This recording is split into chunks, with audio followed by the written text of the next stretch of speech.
and welcome to the Unhinged History Podcast, the podcast where the two of us just read stories that we can't wait to tell the other one, and we end up telling our husbands on speakerphone in grocery stores and forcing other patrons to listen to the bizarre things that we have been Googling our butts off. I'm host number one. I'm number two. Ew. I hate that for me. I'm Theresa. That's I'm Angie.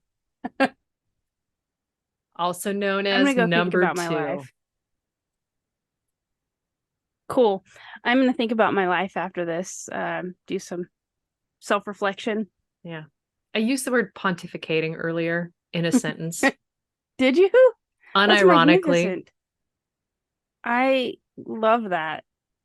I desired to know the context with which it was used, but also It was like in a budget meeting. Like, hey, if we end up allocating more budget, we can start to pontificate about where we want to use it. I have ideas. I'm thinking X, Y, and Z.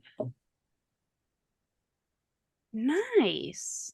I mean, I used it like a professor. The other day, I got off the phone with corporate, slammed the phone down, looked at my coworker, and said, "The incompetency of these people." And he turned to me and just belly laughed as loud as he possibly could, because incompetency is not the word. I mean, and honestly, I remember when my sister was trying to get her birth certificate, her passport, and her birth certificate. Like, she was born on a naval base in Japan to two American citizens. American bases are American soil. Yeah. And she was having to prove legal immigration to the States. Oh, Lord. And one of the people who was stationed at that base around the time my sister and I were over there, one of my parents' friends, they had said, if people at that base didn't screw things up at least 3 different times in a row, nobody had enough things to do to keep their jobs. That would be the motto of my corporate headquarters then, because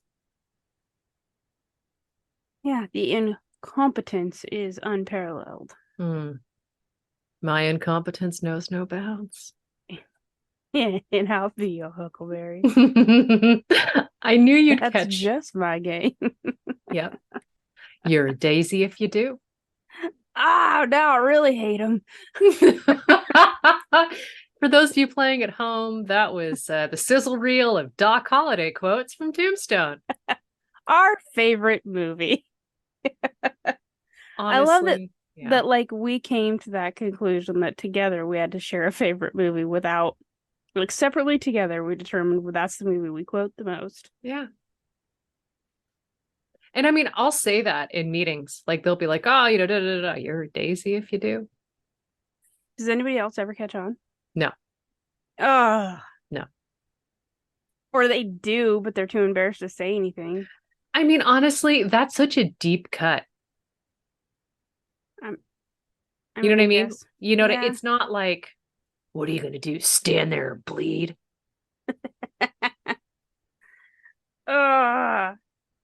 Okay. All right. But you didn't come to listen to us regurgitate the only consumable Western film. Oh, I don't know. I love American Outlaws with Colin Farrell. I haven't seen that. It's super B. Like,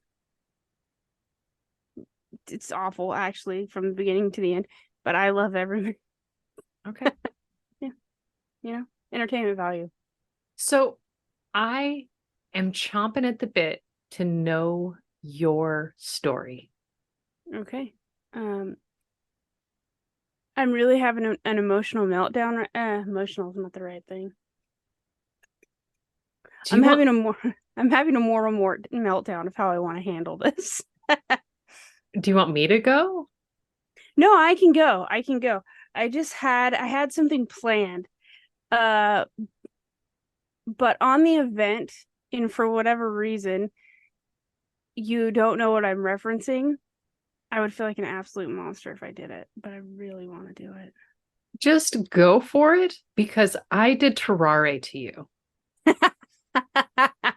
That's true. Okay. I'm not even sad now that I think about that. Yeah. So I can't tell you my sources yet then. But I will tell you my sources, I promise. Bathroom stall at 8 p.m. Bathroom stall at Narco. Actually, there Bathroom are stall at a no sports stadium. there are no bathroom stalls or Reddit posts about this one. So neener, neener, neener. I am pulling up my document now because I finally figured out where it sits on my iPad. It's loading. Okay. Are you ready? Yeah. Okay. So July 2nd, 1996. Okay. We're alive for it. All right. Yeah. Okay. So have you ever heard of the SETI, the search for The extraterrestrial? telescope. Yeah. Yeah. Okay. So there's a lone operator manning the midnight hour playing golf with himself when he gets a radio signal. What does that mean? Like, is that a euphemism? No, he's like golf, like he's putting around in the office. Like, Okay. All right. So he's doing some office golf. yeah, he's playing office golf. I mean, I would hate to assume he's playing office golf and you're like, no, Theresa, he was whacking the ball. He was playing office golf. Yeah, I just wanted to make sure I knew what we were talking about. No, he's just trying to, kill time. He's got the midnight watch of the SETI telescopes. He's minding his own business, when all of a sudden he gets a sound. And he wakes up his superior officer, who is like, no, that's BS. Comes down. Sure enough, there's a sound. The aliens have reached out. They think. So they of course have to alert Joint Command, right? Mm-hmm. Like everybody needs to know. But by July 3rd of 1996, there's problems. Wait, you said July 10th, and then we're at July 2nd. Okay, so 2 days before so this is gearing up for Independence Day vibes, is what I'm hearing. Call Will Smith. You got it. I'm giving you the story of Independence Day. Were you legit trying to troll me? Absolutely. I was gonna stop at, and then Captain Stephen Hiller said, I could have been at a barbecue. Well, I'm glad that I catch at least some pop culture references. I have this going for me, and thank God we're recording. I need you to know that my husband said it would be cruel if I did that. You got to tell him you literally got 120 seconds in before I busted it. I'm delighted with myself that not only did I get that far in, but you actually asked questions about it. I mean, I wanted to make sure that it wasn't obscene. No, nothing obscene. Not yet. We hadn't made it to the. It's Angie telling the story, not Theresa. If it's Theresa telling the story, the chances of obscenity goes skyrocketing. I mean, I get it. Consider the source. My source is a 1996 picture. Yeah. So are we done, or are you going to get to the part where I actually have a real story, but like if you want me to continue to tell you the story of Independence Day, I really don't. I kind of want to hear the actual thing because I swear to Wally. Do I owe you some gluten-free snacks? I mean, I'm just going to sit here and pound ciders. Well, I feel like you should have started with that. This Independence Day story would have been so much more fun for you. Oh my gosh. And then, I mean, because I was just like, and then he punched him in the face and said, "Welcome to Earth." I feel, because I was like, okay, SETI, I know that we did get some things that came back through some radio waves, but they were, okay, what was this? I mean, my files were going like, okay, buffering. I was like, no, I got this. Like, Mike is obsessed with SETI. I mean, Independence Day, he's not wrong. But I was like, okay, it was 96. Okay. Like I was, okay. Yeah, we were alive for this. This is the story about how Will Smith beat the aliens. All right, but I want to know your actual story, chump. Okay, fine. Well, whatever. I can't wait to tell my husband I inflicted that on you.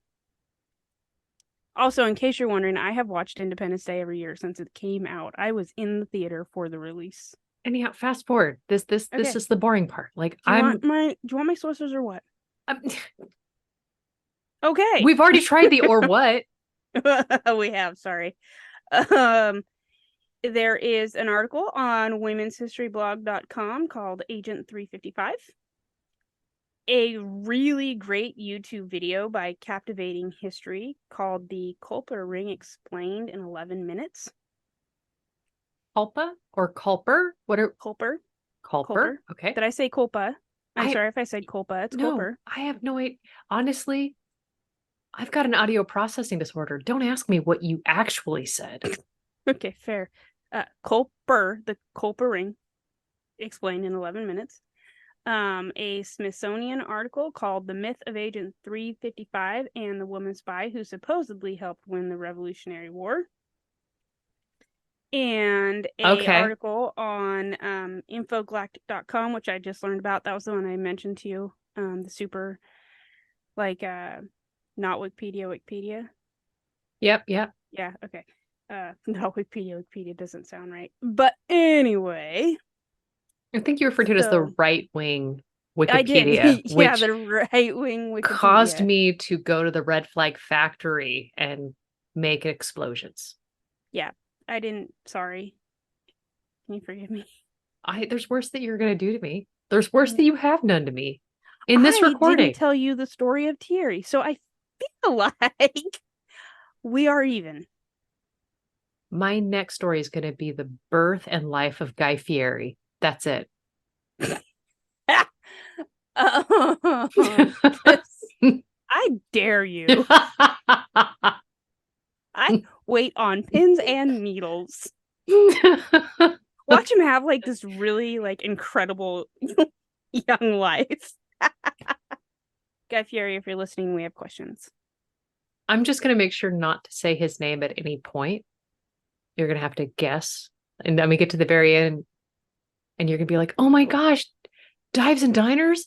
That dude? That guy with the crazy hair and the flame shirts? Hey, you know, there's a... I don't remember what it's called, but there's a podcast with the Dirty Jobs guy, Mike Rowe, where he explains the life of a person, but doesn't tell you the person's name until the very end of the podcast. It's actually really fun to see if you can figure it out whilst. Kind of like the Dollop when they do historical figures and yes, Gareth has no idea. And he's like, wait, Benjamin Franklin wasn't a president? Sorry, what? It's like,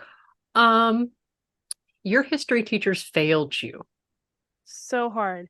I have listened to like a handful of the Dollop, and I don't know if it's like I successfully made it through, I think, 2, where I was like, yeah, I got this, I'm going. But then like 3, 4, and 5, I bounced out early because I couldn't mentally keep track of what the heck we were actually supposed to be talking about with all of their like banter. Background sounds. Yeah. Not even so much the banter, but like the background sounds and what's going on in between the story. I'm like, wait, what the hell are we talking about? What am I listening to? I forgot why I'm here. You know, we're doing that right now to listeners. That's true. Sorry.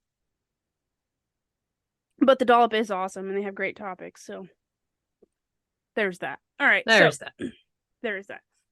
As I'm telling the story, I just wanted to take a moment to appreciate history in all of its forms, glory, whatever you want to call it.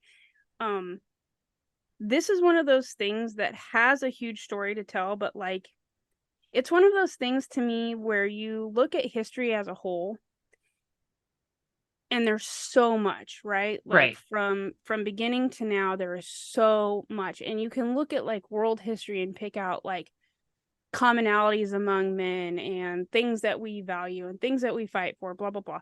But to me, what's so interesting about history is that everything is taken in a snapshot.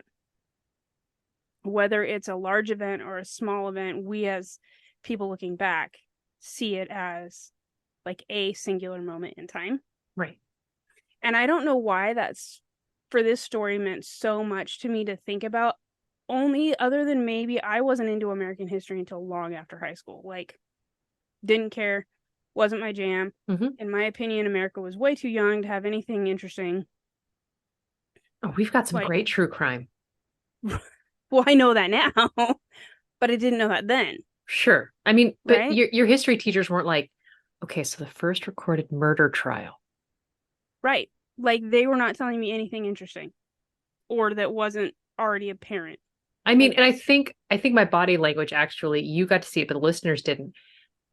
It was, you look over your shoulders and lean forward, right? like she's spilling the tea. She's Yeah, telling the there's gossip. exactly zero of that. It's like in 1755. It's like, oh my gosh, Yeah. I can't.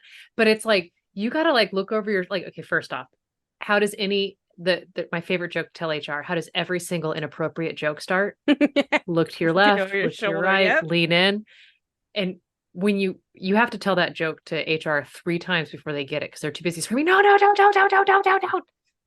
Because yeah, their lives depend on it. Right. It's like, I don't want to fire you. I like you. There's a list of people that I want to go before you. So could you just not lean to Could the you left and could you right? just please, Theresa, get out of the Exactly. line of the Yeah. firing squad. We're aiming at somebody else. Anyhow, You go back to your speaking of firing office. squads, go back Yeah. to the Okay. Culper firing because like I know kind of a bit about this. It's been Okay. a Cool. minute. It's been a minute. I've seen a couple documentaries, but again, it's a couple years since Okay. I've So seen. you might actually know more than me because what started this research for me is Agent 330 355. Not It ringing was bells right now, but this that doesn't mean much. like very Did this involve knitting? not that I know of. I don't think there's any knitting involved in this story. Okay, because I But what do. is Okay, involved in this story is very ordinary things like knitting okay, and very ordinary people in a very extraordinary time. okay. Like, and I think that to me is what makes this story so special is that almost everyone involved was just an average guy doing what they thought was the thing to do for their country, for their cause, for what they believed in, right? Right. So the first article that was sent to me by my husband, who was like, "Oh, she will love this," and it was just like a quick little blurb, like maybe a paragraph, and then he sent me the Smithsonian article, and then I was completely smitten. So Smutton or smitten? smitten. I Okay, because said I know what smutton. smut is, and I know what mutton is, Smitten. but Smitten. now I want to know what smutton is. Is it like It's really dirty lamb? It's like lamb that makes you feel gross inside when you're done eating. it's lamb you don't eat in front of your priest. Oh, I need some of that. There you Okay, go. You're sorry. welcome. Carry on. Um, so the Culper ring actually only became known to the public in the 20th century. The article on Infogalactic says this about the otherwise unknown ring of people. Quote, the general public was unaware of the ring's existence until the 1930s. Robert Townsend's identity as Culper Jr. was discovered in 1929 with the examination of old letters written by Townsend in the Townsend family home. Historian, I love this name so much, Morton Pennypacker. I'm sorry, did That you make sounds like that a up? fake name. Every single syllable. Morton Yeah. Pennypacker reviewed the letters and noticed the resemblance of the handwriting in letters from the trunk written by Robert Townsend and letters written by Samuel Culper Jr. in Washington's collection. So wait. You no hate because I'm a history fan, but how much of a nerd are you to be like, this handwriting looks like some other handwriting that's 250 years old? Yeah, that's exactly what he did. And then I imagine he went back to Washington's collection and pulled the papers out and had his magnifying glass and was like, "Yeah, how much of a nerd do you have to be?" I'm here for it. That I, said, I don't believe Morton Pennypacker is his real name, not for a second. no, now Morton Pennypacker, it went from like comic book supervillain to now incredible book nerd. And I'm like, you know what? Sold. Yeah, I mean, like I'm gonna Morton, buy it. I got you. I'm here for your works. Can I copy your notes? I'm sure his were exquisite. Other evidence later corroborates Townsend's identity, but he is the person that was like, "Hey, I think there's stuff we haven't learned yet," and then went about learning it. So, incidentally, it's also Pennypacker that starts the whole idea of there even being a woman involved to begin with. And she is really like the most interesting character to me because we know absolutely nothing. Which means we can make up everything. And that is exactly what Mr. Pennypacker did. And every author since then. they create this very romantic story of, a patriotic lady, or perhaps one slighted by the British in one way or the other that just really wants to get back at them. And we hear this amazing tales about what she did, if she existed, which I think is fantastic. Mm. So, summer of 1776, Britain has captured New York City, and it holds on to it for 7 years. One of the things I learned while researching this that was not taught to me in my American history class, which would have made it so much more fun, is that when Britain captures New York City, many of Washington's supporters wanted him to burn it to the ground. Like, if we can't have it, nobody can, right? Congress says, no. And Washington works to find another way to undermine and counteract the British and get ahead. Enter the idea of espionage. So he teams up with a gentleman named Benjamin Talmadge, who has already a beef with the Brits after having lost Nathan Hale. Are you familiar with Nathan Hale? A little bit. Yeah. Okay, so I have but one life to give for my country. Like, that's him. Okay. So Talmadge was a friend of his, or at minimum a classmate of his, and also one of Washington's first spies, as well as Talmadge having had this relationship with Nathan Hale. His brother was serving time on a British prison ship, which I didn't even know was a thing. Like, it makes prison sense. ships were a thing. It super makes sense, but like, I now have this image of the New York harbor filled with British prison ships, and I'm not sure if that image is exactly right, but no, I mean, it's like you look at it, it even happened, you even see the prison ships showing up in Outlander. Huh. Like in the books, at least. Okay. I mean, I guess that checks. It would have been the same. Yeah, okay, that makes sense. I mean, because, the British do transport. We've been talking about Outlander a lot. I mean, I say we, but it's all me. Oh, you are the bigger fan. It's safe. I'm not going to judge. Yeah, I'm not a bigger Outlander fan. Oh, absolutely. I like Graham McTavish, and that's it. I'm in it for Dougal. I mean, he was between him and I just forgot the name of the Godfather. The British commander, the old guy who really just stays. Murtaugh. Yeah. I put the G at the end. No, you're good. So, but Murtaugh appears more in the series than he does in the book. Well, because he is a favorite. I mean, how do you not make him appear more in the series? Oh, yeah. But anyhow. Anyway. So Benjamin Talmadge, he's pretty pissed off at the British, and he wants to get back at them. So him and Washington team up, and he becomes the leader of the ring. Caleb Brewster, who was a whaler with several ships, believed that he could help in Washington's cause, and slides into his DM or sends him a text that's like, hey, I can actually gather the intel from New York City and transfer it across the sound to you. So you should probably use me. And Washington's like, yeah, that sounds great. Let's do that. These fellas, having watched previous attempts at espionage in the Revolutionary time, decide they are absolutely not going to do the things that were previously done because they didn't work. Nathan Hale being a perfect example. Either alibis weren't tight enough, or people are running their mouth, or whatever the case may be. These guys build a team of workers who are not military and look like normal people going about their normal business. Here's where we enter a farmer named Abraham Woodhull, who has a sister who lives in New York City, so his movements there look normal. Woodhull would become Samuel Culper Sr. That is the alias he works under. Mm-hmm. And he would recruit several spies while, quote, visiting his sister. Some sources say some of these would be women, considering they are always viewed as less suspicious, which by this point in history, it super ticks me off that we haven't figured women out yet. Look, hey, we haven't figured out in World War II. when Nancy Wake and Virginia Hall were just moving freely through France. Like, I don't understand how like, in the case of the British, they're also using women. So how would you not assume that the enemy Here's the deal. Misogyny is a knows sword. no bounds.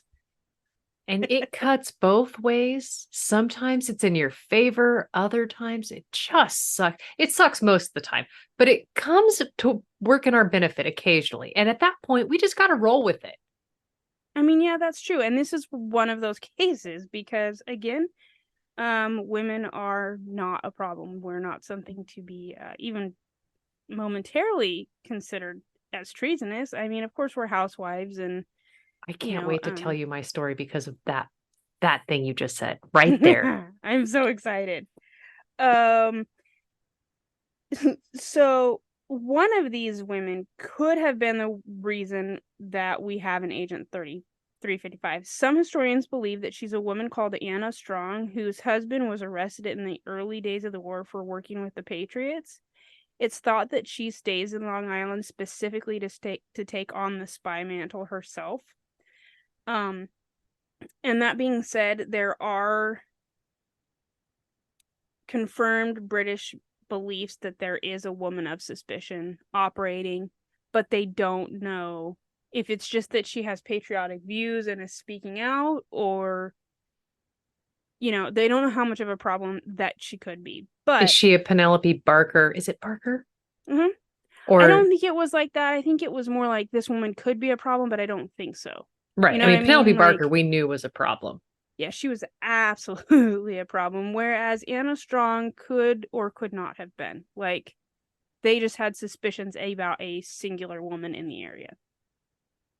But that being said, there is a series of coves near, I'm going to jack this up, Secaucet, Long Island, where the system of using Caleb Brewster and his boats, they would regularly meet up with Woodhull at a cove that was signaled to him based on the number of handkerchiefs that Anna supposedly strung on her clothesline. One source even goes on to say that she would hang a black petticoat to indicate that Brewster had arrived in town, and then the corresponding number of handkerchiefs as to which cove to meet him at. So he is basically the courier for the information, right? Okay. Which I think is super cool. But by 1779, Woodhull, aka Culper Sr., brings Robert Townsend into the fold as Samuel Culper Jr., and he is there to help gather intel from New York, which makes a ton of sense because all of his business interests are based in New York City. He has access to British officers via a society column that he authors for a loyalist newspaper, as well as a coffee house whom he shares with the newspaper owner by the name James Riverington, who was also a member of the Ring. And last but not least, I love Mr. Townsend, he also has a tailoring business. Like another friendly founding father, Hercules Mulligan. Hercules Mulligan! When I read that, I was so excited. So Hercules Mulligan and his slave Cato were both super involved in the early espionage acts of the Revolutionary War. Mm-hmm. They corroborated with and collaborated with the Culper Ring. However, they were not ever directly they weren't members. But Hercules and his man have learned of this ring, and so sometimes they would use them to transfer information, or vice versa, right? Not directly related to you, I'm adjacent to you, and we're here for the same cause, which I thought was super fantastic. And I love the idea that in a tailor shop, be it Robert Townsend or Hercules Mulligan's, the British officers just kind of talked like they didn't think anything of it. Because I guess that's what you do in a tailor shop, right? You're getting fitted, you're getting all the things. So how's Nancy these days? Yeah, you're doing your thing. Exactly, you're doing your thing. So I thought that was super cool, and I had to mention it. But along with all those meetings, they use couriers and dead drops. And because they wanted to help with the speed and accuracy of the message. So maybe Caleb Brewster can't get there fast enough, so they've got a dead drop location as well. Yeah. For information pickup. Right. As well as the use of something called sympathetic stain, otherwise known as invisible ink. So this sounds very Dick Tracy. No, I was gonna say, oh my gosh, I can't believe I forgot the name of the Nick Cage film with the Constitution. Oh my gosh. Yeah. Oh my god. Of National Treasure. National Treasure. There it is. Okay, so funny enough, you know how in National Treasure he makes the comment about like lemon juice and heat? That's what I was thinking. That's what they used. See, I'm with you. It would have been so much cooler if I'd have pulled National Treasure just out of the ether, but strangely, in the ether it remained. You know what's funny is when you said Nick Cage, my first thought was Con Air, and I was like, no, Secret Ink's No, that's not in, actually. Why would she bring up Con Air now? Like, that isn't even one of his best. I mean, he's been in so much because he's buying absolutely everything. Yeah. So along with those, they also, and I just think this is, honestly, it's very silly, but in order to ensure that the security of the messages, they would arrive coded with keywords that were replaced by numbers. For example, Washington was number 711.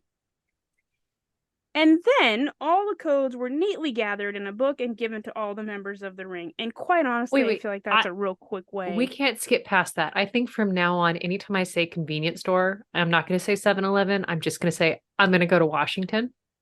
Yeah, you do you. I'm going to pick up a Slurpee while I'm there, you know? Yeah. Yeah. I think that's hilarious now that you point that out. However, I think that gathering all the books up and gathering all the names and the codes and giving them to all of the members of the ring sounds like a real quick way to make a mistake. But they didn't.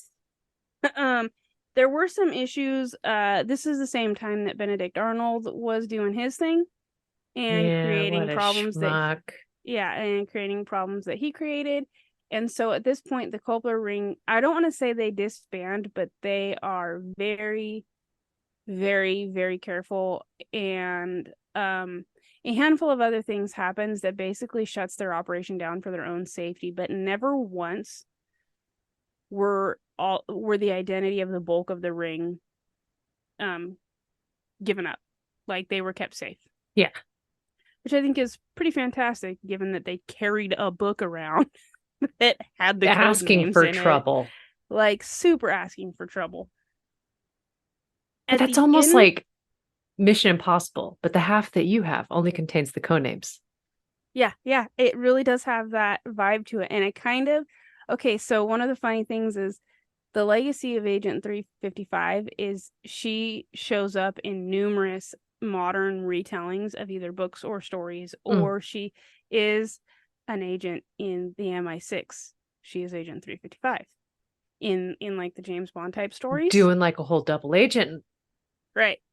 So it's really funny that this character, who the Smithsonian article is just so good, but this character may or may not have ever existed. Their two best bets are that it was either A, Anna Strong, or a slave that worked with Townsend and then was sent to the British and then went back to Townsend, because you say whatever you want in front of your slaves. Yeah. And they're thinking her name was Elizabeth, or she went by Liz. They're thinking that maybe she released information and had very patriotic leanings, because some of the things that happened to the Culper ring while they were in operation should have been like clear problems, disbanding the ring immediately, creating problems, yet they were always warned ahead of time, or they were always able to get out ahead of time, or stop assassination attempts and things like that. Whereas if you didn't have somebody on the inside, you wouldn't have had that information. Right. And the whole idea of Agent 355 comes from this one notation in the book about a lady, quote, 355. She doesn't have a name. She doesn't have like an alias. It's just a lady and 355. And from that, Mr. Morton Pennypacker decides that she is the real deal best spy on the planet, and we know absolutely nothing. Give it to me, nerd. Right? The best part about all of this is after the war, every single one of these people goes back to their everyday life, and we are only now learning who they all were. And somebody threw out a ton of paperwork from great great grandma Dorcas. And just like, I mean, it's mixed in with the pie recipes, but the things are sticky and it's just why is there illegible. lemon juice all over this? It smells Everything. weird.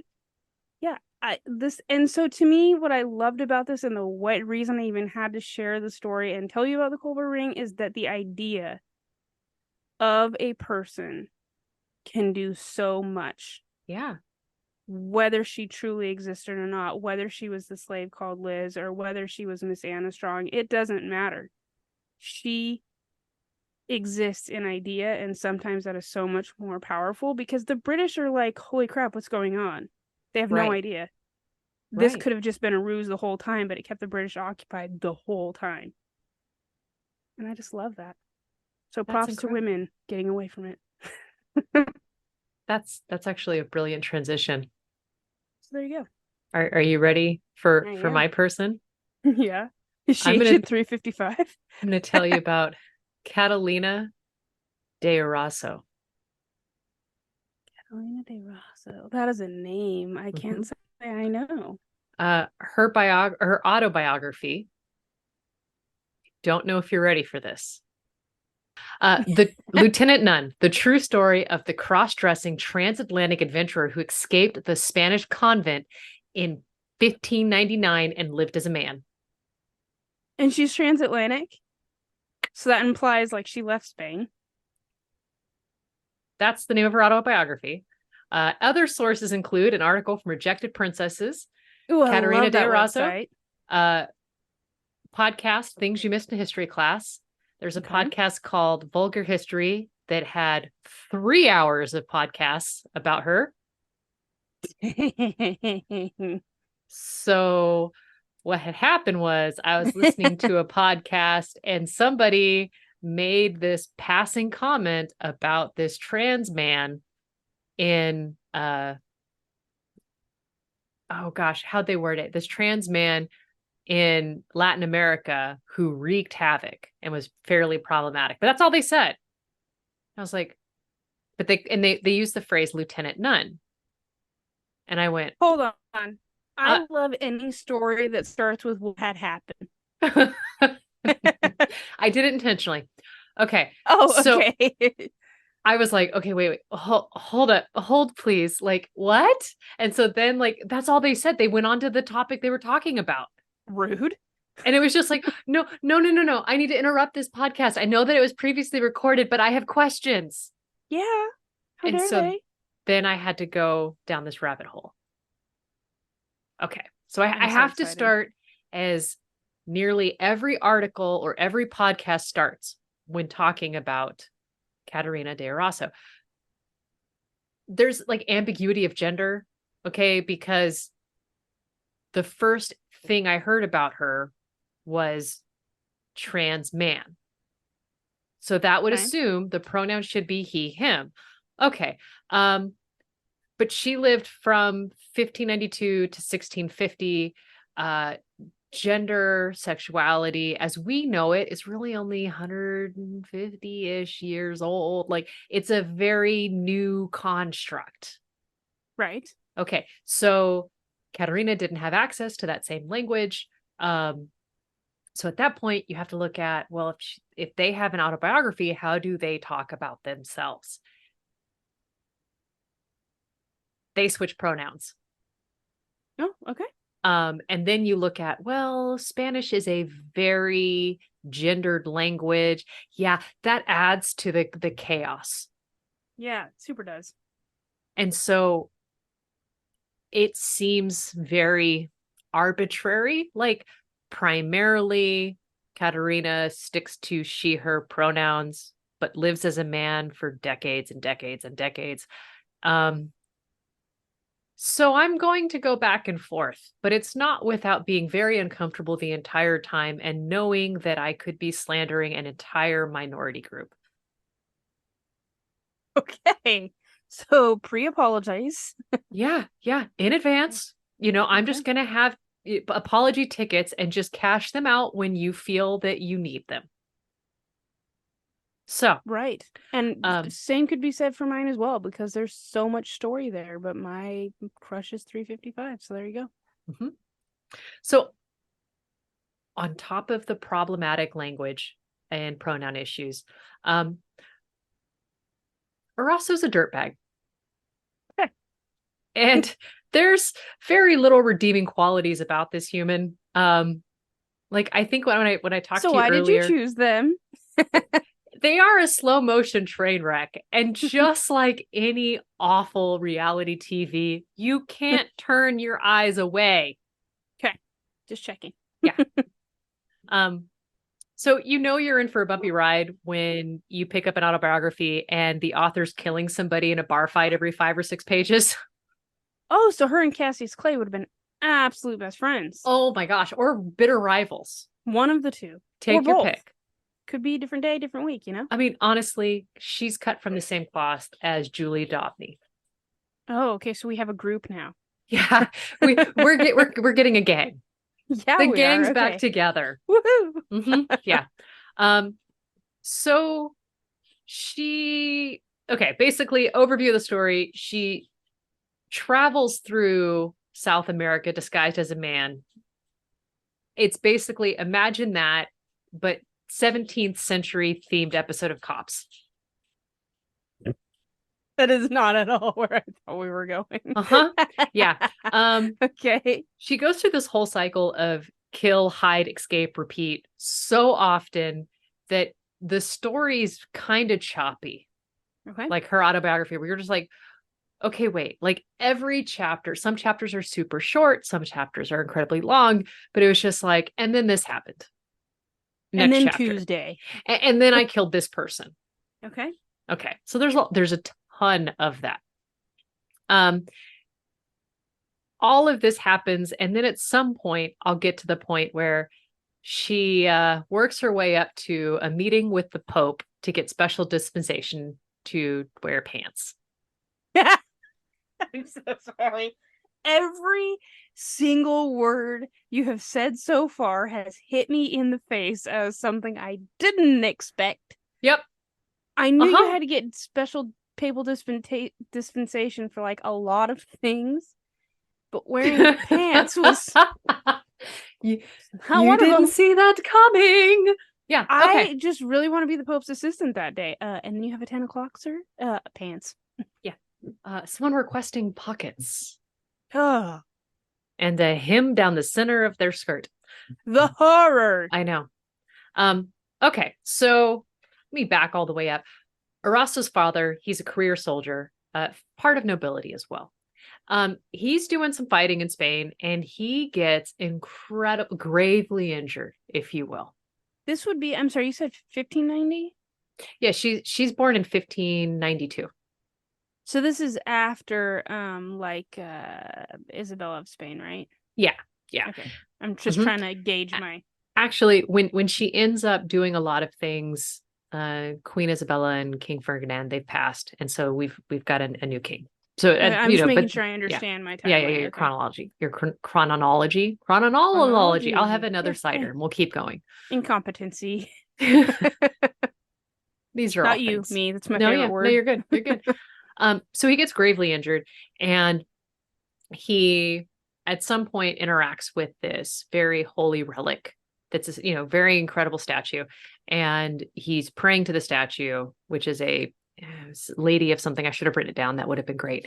But he's praying to this statue, and he says, if I make it out, like if I come back out of this, all of my sons will go into the military, all of my daughters will go into the convent. And let's cut the family line short then.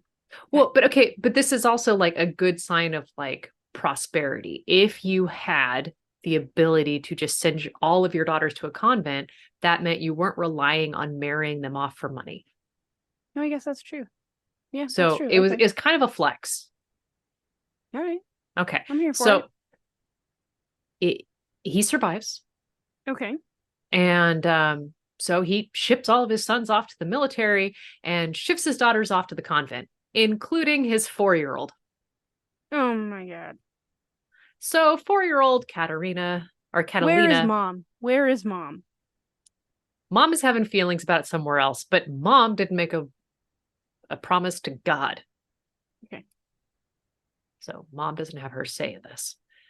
So Catalina de Erauso, and honestly, the more you read about Catalina de Erauso, you're like, okay, I bet mom was happy to get her out of the house because, she had just gotten rid of the 3-nager and then the 4-year-old and all of that nonsense. Okay. And then we see what Catalina grows into. Okay. Okay. So when Catalina is at the convent, she's put in a convent that's ran by her aunt, who's the abbess. Of course. Honestly, when you read about her, every other paragraph was, and then I met my family member, which makes us even more insane. But she's in the convent. She's increasingly more frustrated with the lack of freedom that she's experiencing, and she's being subjected to regular beatings by the nuns. And she's 4? She grows. She doesn't remain 4. That's what I'm trying to for clearing that up for me. Okay. So at one point, she's about 15 years old. There is an older nun, also named Catalina, because we had to recycle the names. Mm-hmm. Well, you can only have so many Marys. Right. Okay. So Catalina the elder is a widow, and she came into the convent because that's what you do. And they get in horrific fights, and the younger Catalina gets her ass handed to her. Okay. So she's pretty upset about this, and she holds a grudge. And they end up waking up at midnight to go do prayers right before the saint of Saint. And I love that saint day. Yeah, exactly. You've got the medal around your neck. I know.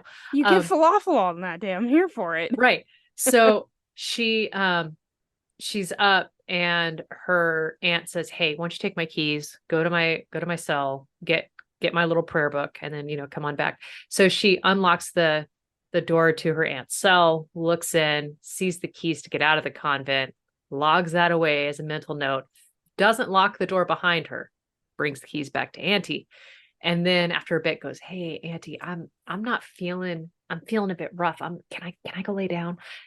Get out of here. Go away." So Catalina goes back down. I'm assuming she's 10, 12, 16? 15. Okay. So 15-year-old Catalina goes back into Auntie's room, snags the keys to get out, grabs some needle and thread, grabs a couple of pieces of 8, and starts getting out. She's never been outside the convent. So It's been 11 years, and she has not seen outside.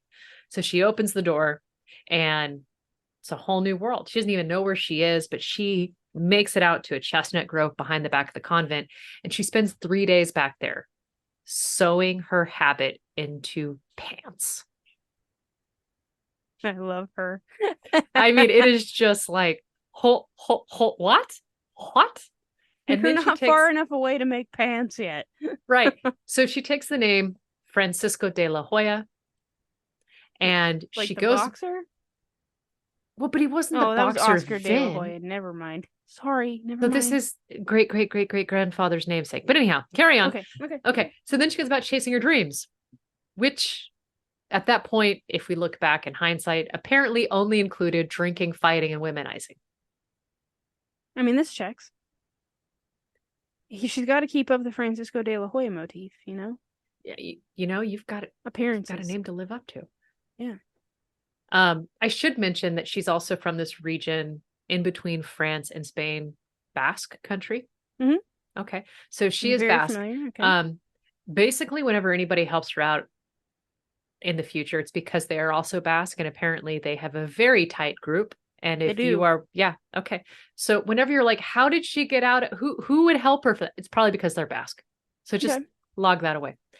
Because it's going to become pretty important for some of these tall tales that seem to get validated by other historians.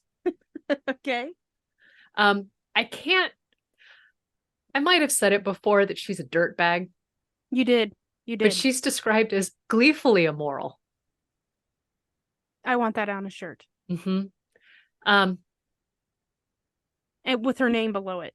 yeah, I mean, honestly, signed. Yeah. Okay. Erauso is okay. So you think about the invasion of the conquistadors, right? And when we think about the living memory that they had, are awful. Mm-hmm. She outshines them. She's not a nice person. But okay, nobody in the conquistador stories is a nice person. They're all dirt bags. So Yeah. keep all of this in mind. Okay. And one of the things we need to realize is that, boy, spending her formative years in a convent really, really formed her little brain, because every time she decides to kill somebody, she decides to go ahead and then seek sanctuary in the church. Well, okay.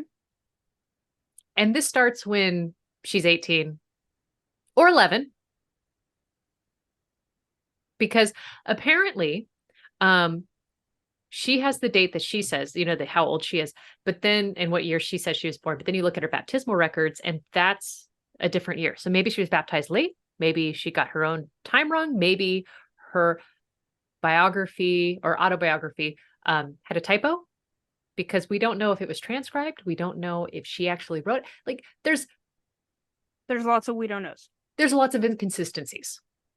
It's much like my Culper ring. Yeah. So when you hear me say something, you're like, wait, you did paragraph ago, you didn't say that. Well, that explains why she's been 4 for 18 years. Yeah. Okay. So when she's 18 or 11, she goes to a theater and a guy's rude to her and he threatens to slice her with his sword. At that point, she's working at a store. And so the next day, she sees this guy walk by her store. So she had apparently spent that time taking her whetstone and a sawtooth blade, or taking her small little dagger and a whetstone and turning it into a sawtooth blade. So he passes by the store again. She sees him, recognizes him, and goes savage. Because she locks the door behind her, sealing up the store, and then makes the comment of like, remember how you said you were going to slash my face? Well, she slashes him up. Yeah. He comes back for revenge about a couple months later. She then kills him and several of his friends. You'd think they would have learned. What were those nuns teaching?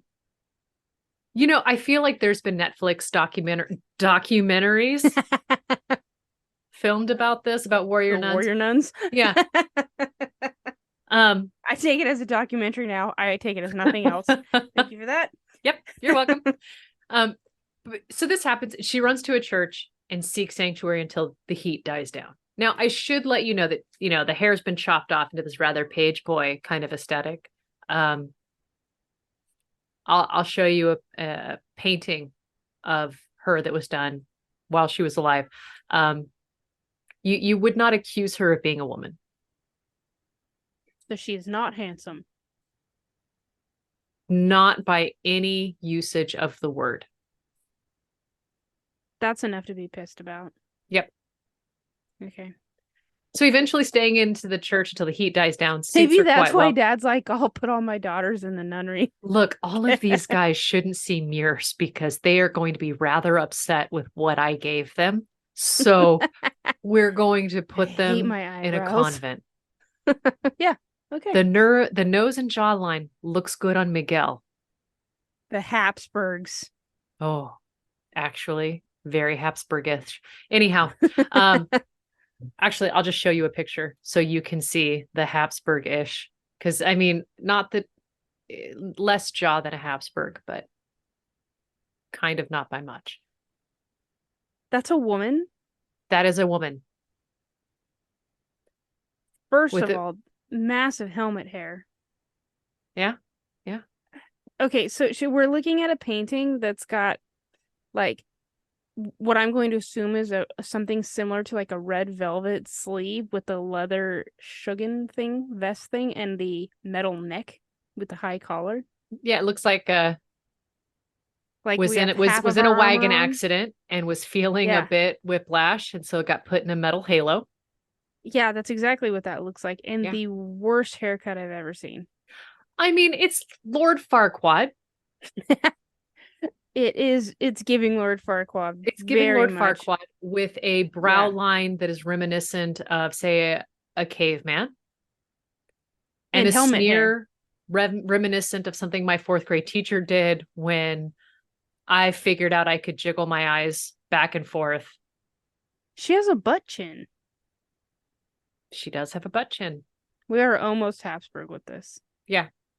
I am so sorry, Habsburgs. I am so sorry. Well, it's the Habsburgs that take the throne after Maybe Ferdinand and Isabella. So this is just on chin. par, It really is. Yeah. When it's like a dog and its owner, when your subjects start to look like you.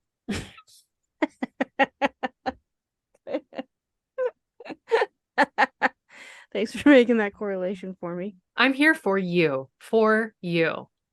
He's so. So she stays in the church till the heat dies down. And this concept suits quite well because, boy, this is a wash, rinse, repeat. She later joins the army. I should stop real quick. When she decides to go to the New World, she gets on a boat. The boat is captained by her uncle. Of course. But her uncle doesn't recognize her because nobody's seen her since she was 4. She's now grown-ish. And so she does the responsible thing, becomes a cabin boy. And then when they get to the New World, she steals a bunch of money from him and skedaddles. Doesn't tell him who she is. How does she know? Never mind. She knows who her uncle is. Like, she knows the name because she's going by different names, but they're going by their own names. And she knows, like, oh, Okay. Erauso. Yeah. I see you. You're my dad's brother. I got it. I got it. So later she joins the army and gets put under the command of her brother, who also doesn't recognize her. And then she goes about begging his mistress for 3 years. This this has such Theon and Yara Greyjoy vibes. Yep. Only let's reverse it a little bit. Yeah. Okay. So she bangs his mistress for about 3 years. He finds out that, something untoward happened, and she flees to a church for sanctuary. I have like 110 questions, and they all start with how long did it take for someone to figure out she was she and not a he? Apparently everybody she was messing around with kept their mouth shut. I'm impressed. But that's about the only ones, because at some point in her autobiography, she says, quote, "But chance toyed with me, turning my every scrap of luck into disaster." Ugh. That disaster, you ask, is what she refers to as a small misunderstanding. The kind of misunderstanding you have with an army buddy when you stab them in the chest. Oh, so Tuesday. Yeah. Yeah. But gambling's involved. Of course it is. A judge intercedes, and that's when she decides to slash him in the face. Okay. She runs to the church. Both of those people die. A year later, another dude gets killed over cards. She then fights with the police and then goes to the church for sanctuary. So, I think they'd stop giving sanctuary to this random individual. I mean, it's got to be a different church every time anyway, but still. I mean, honestly, who doesn't just start putting up guards at the church, being like, if they don't look penitent, if they are looking like they've got some serious guilt and they're there for. If they have hair like this. Everybody had hair like that. Listen. Well, every dude had hair like that. Ugh. Okay. So, you remember how I mentioned that she was banging her brother's girlfriend? Yeah. That wasn't an isolated incident. At age 18, it was not. Oh, okay. She romances her boss's mistress to the point where the said mistress cornered Erauso and demanded that they sleep together.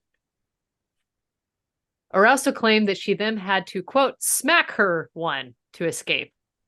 Did I mention that she's a dirtbag? How dare you? I've been romancing you for days. I don't want your attention. Right? I just wanted to know that I could have you. I don't actually want you. I just want to keep you on the line. Rude. Yep, pretty much. Mm-hmm.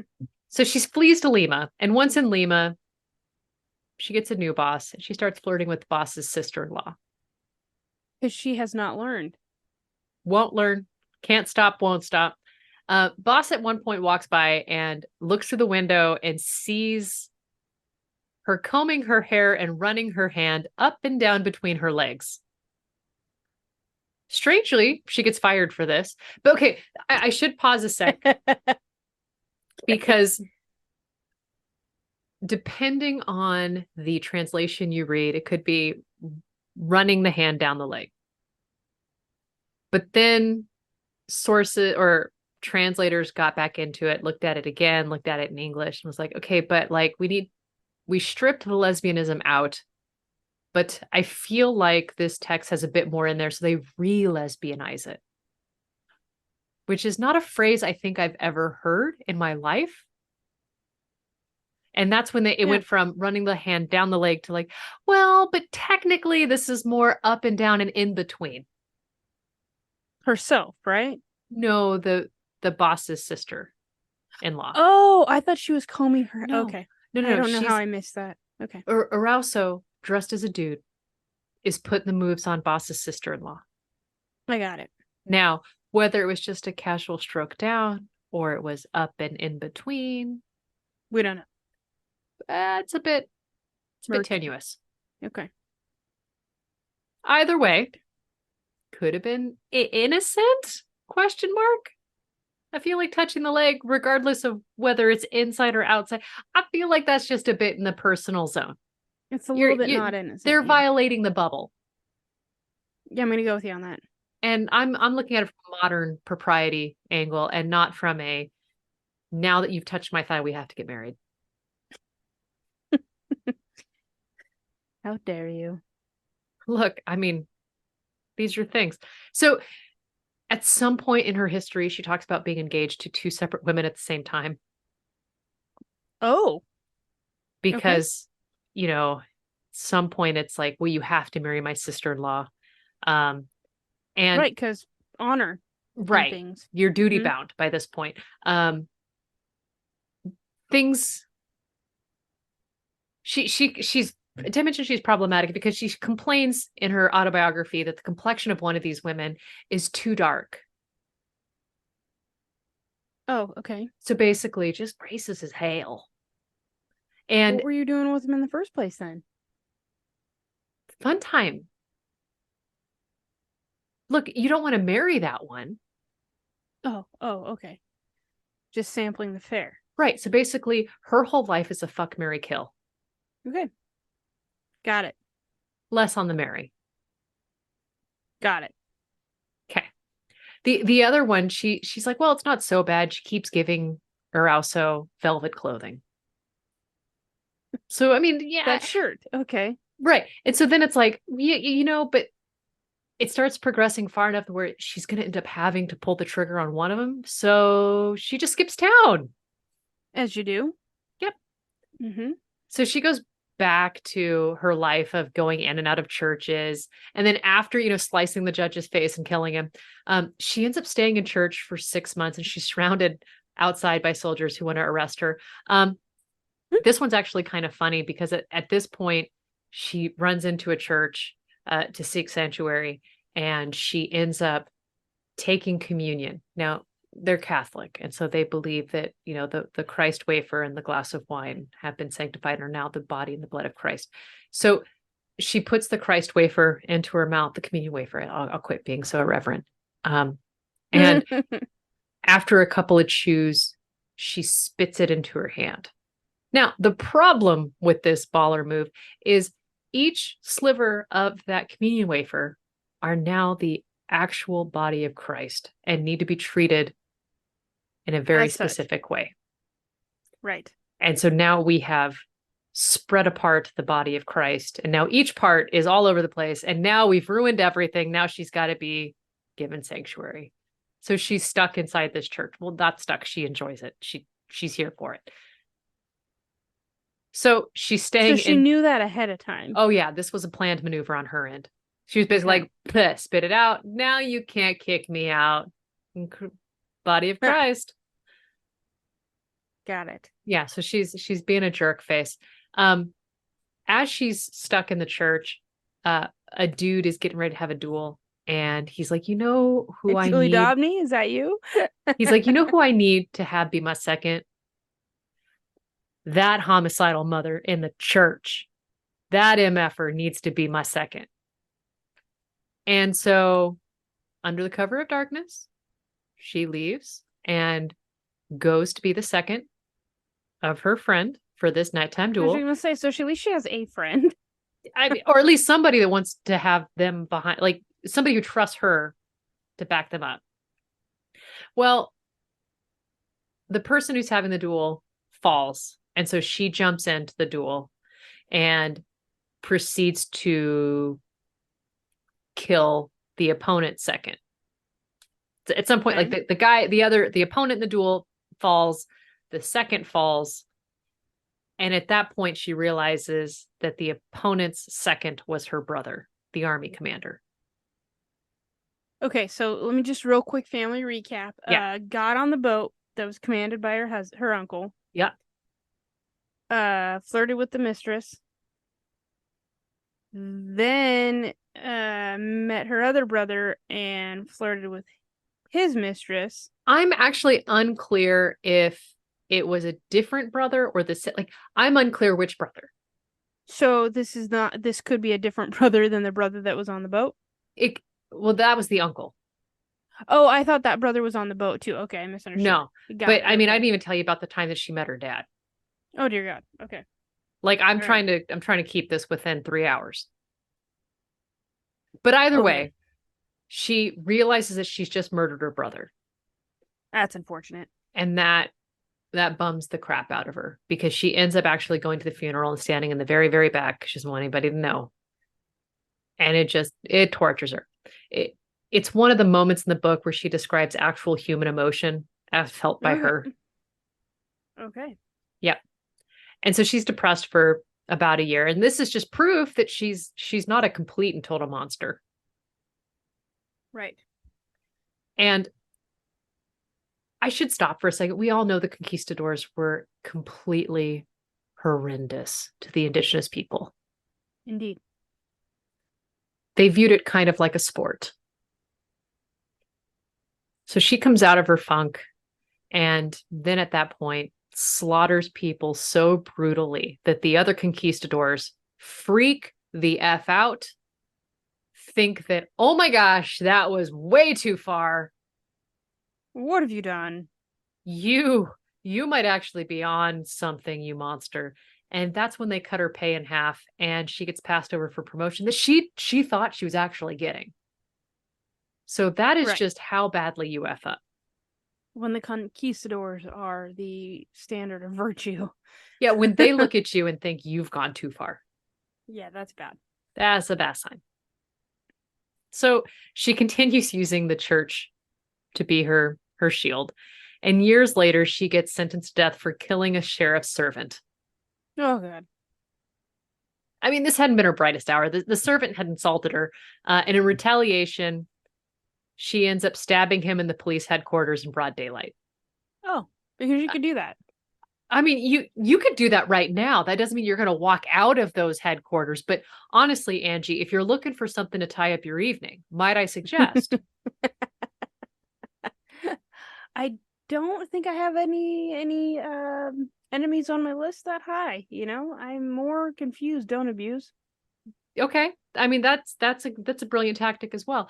So she ends up getting sentenced to death and is taking the last communion. Oh, that's where she spits it out. I'm sorry, I got that confused. So she spits it out and yells like, "I call on the church," and that's when the pious townfolk believe that she's pleading for sanctuary and they escort her to the church. And that's when she refuses to leave. My apologies. I got that confused. Timeline's a bit Murky. messy. To be fair, she's done it more than once. Yeah. And then pulling a complete, this is the Catalina we know and love. A month later, she skips town. Of course. So she's quite good at her usage of using the church's get out of jail free card. And that's when her secret comes out, because after killing several more cops, honestly, at this point, her kill tag is pretty high. She's taking sanctuary again. She knows, boy, this time I shot my foot. Like this is not good. I've done it. Yeah. So it's at that point she confesses to the bishop and she puts it all on the table. And she says, basically, I'm a chick. I'm a woman. You found me out. And he doesn't buy it. He looks at that Habsburg adjacent face. It's like, no, you're not. He brings in a couple of midwives to do a genital check. And not only does she have all the bits, but she is in fact a virgin. The hymen is intact. So now, because the hymen's intact, you don't get in trouble for sleeping with women as a chick, not in this time and date, because there's no actual penetration. And that's fine. That's not frowned upon. Whatever, you can do that. That's whatever, you do you. Oh. But we don't think of the murder. How old is she at this point? I mean, like if we had to guess. 35. Okay. So she's been on the run for 20 years and has the face of a 55-year-old. So she's been living it up and doing all the wrong things. So, but the priest looks at her and is like, well, if you're a nun and a virgin, the fact that you're a virgin means you're pure. If you're pure, then you couldn't be guilty of murder or doing all of these horrendous things. So I can't charge you for this. So we're going to hold you here. We're going to reach out to Spain. We're going to see if you took your vows. And that's when they write back and go, nah, she bailed right before the last class, so she never graduated. Oh, that's unfortunate. And they're like, well, I mean, okay. We're just going to let you go because you're a virgin. So apparently, this is the exact opposite of the witch trials. Honestly, that's a good one right there. The exact opposite. Her intact hymen somehow wipes clean the decades of murder that she's got under her belt.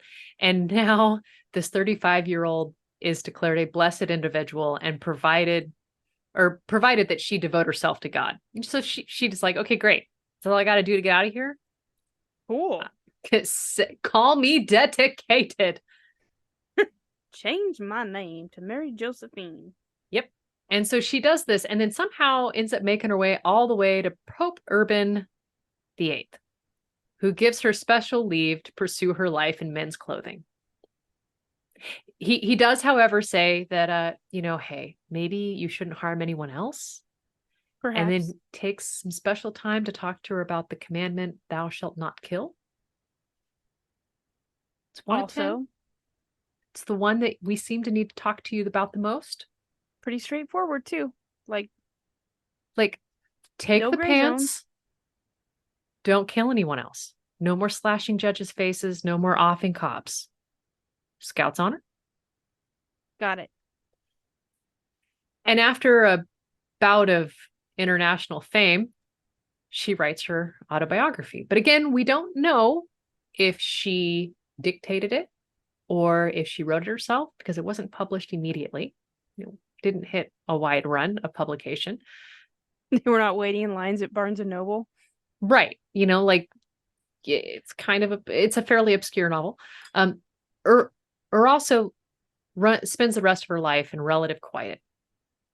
Although she does cut up more than one guy in the face over a game of cards, just to make sure that she's keeping her hand strong. But one of the last anecdotes that she leaves in her autobiography is when she meets a cardinal. The cardinal remarks, "Your only fault is that you are a Spaniard." "With all due respect," she replies, "that is my only virtue."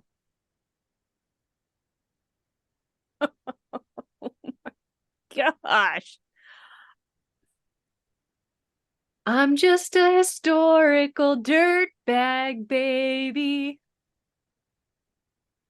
I just did she die peacefully of old age in her cell?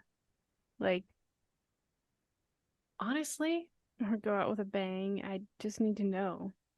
after all the research I did, I can't say I know how she dies. Next week, I'll tell you. I'll tell you next I week. want to go on believing she's immortal.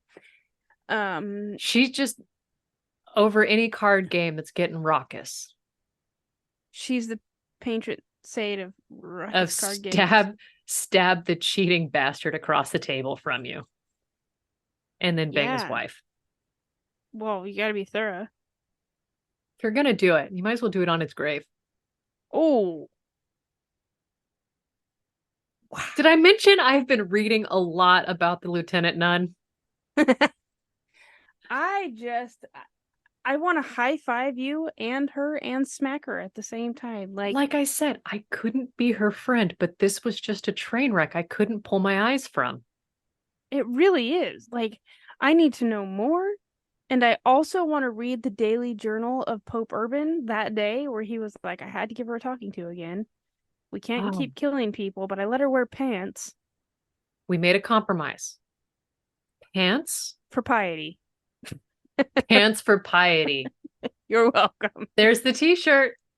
Pants for piety.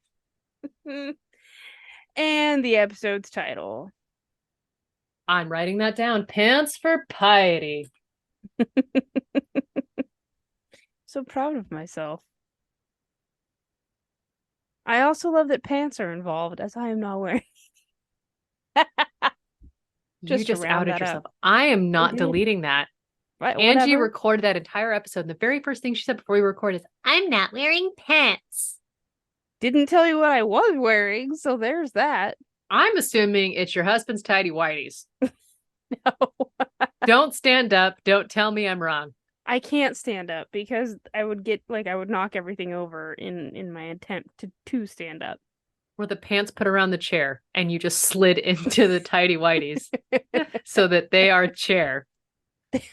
They are chair now. We are one. Love to see the comic strip of that. I would love to see the tidy whities big enough to go around a chair. I was just thinking that sort of big tidy whities. Yeah. Ian, we're gonna need to invest in some big old tidy whities for you. Okay. It's an investment. And also just a regular chair, like a regular wooden chair. We don't have any like regular chairs. What about your dining room chairs?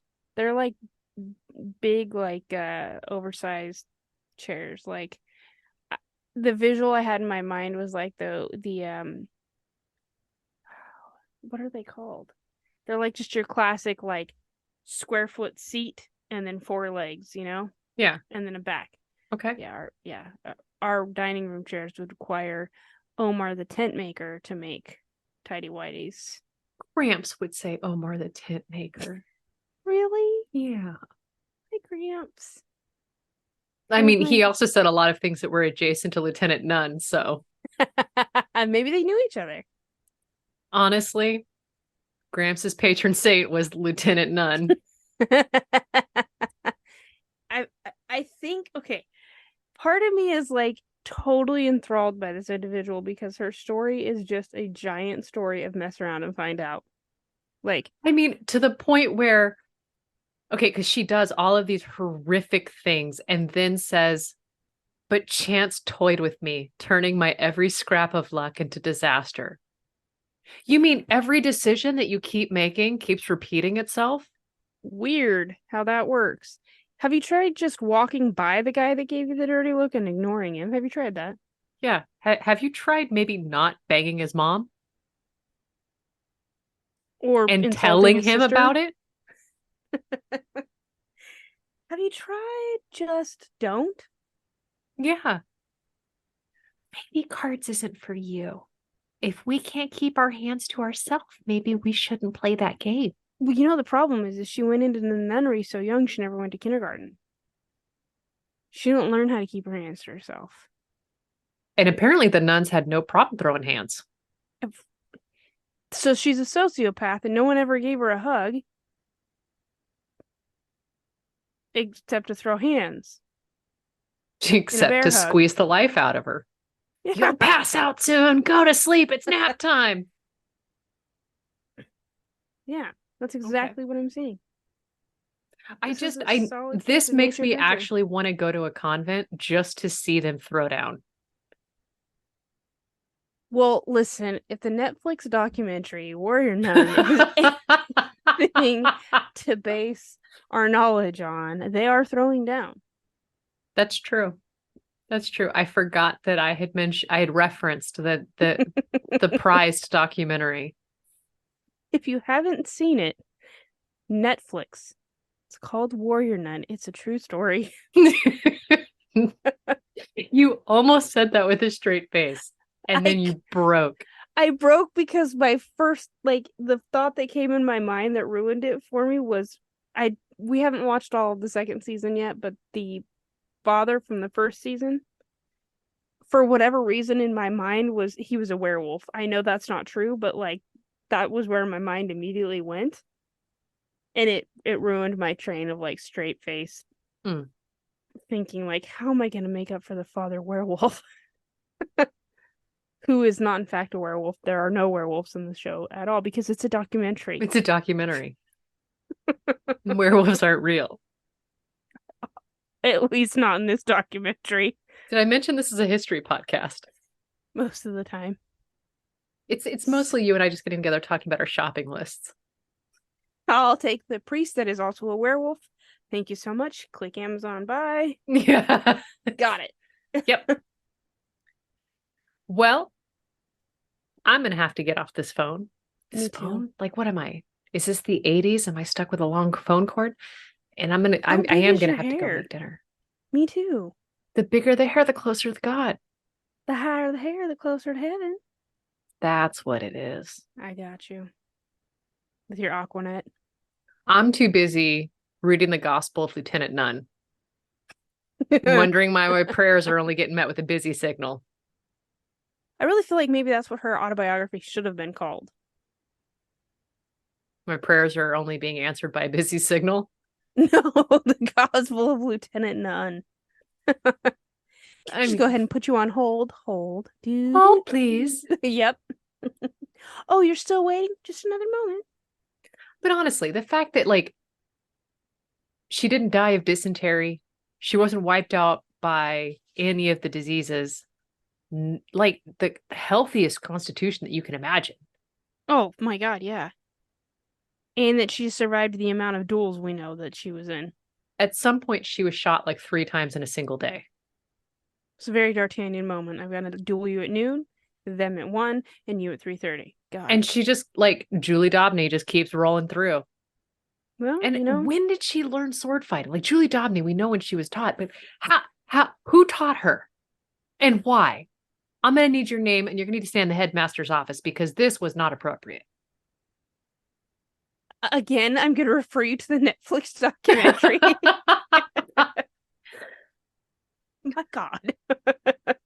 Well, if you want to get rid of us so you can go watch the documentary of the Warrior Nuns and so we can get to making our respective dinners, feel free to rate, review, subscribe. And on that note, goodbye. Bye.